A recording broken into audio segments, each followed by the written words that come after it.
E boom di richieste per quota 100, ma molti lavoratori convinti di aver diritto alla pensione anticipata stanno andando incontro ad un'amara delusione.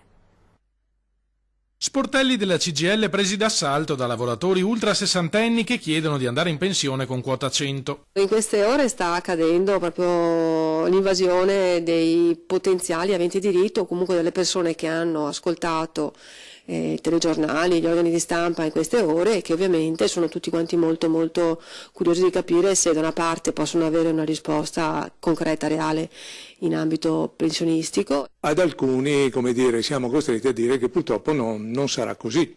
Nel meccanismo dei 62 anni di età più 38 di contributi, spiegano dal sindacato, statisticamente ricadono molti dipendenti pubblici, mentre il lavoro privato, specie quello manuale e pesante, risulta penalizzato dai numeri. Mediamente è il mondo dei lavoratori operai, che sono quelli che appunto hanno iniziato magari prima con il lavoro, ma che appunto non si trovano esclusi. Non solo.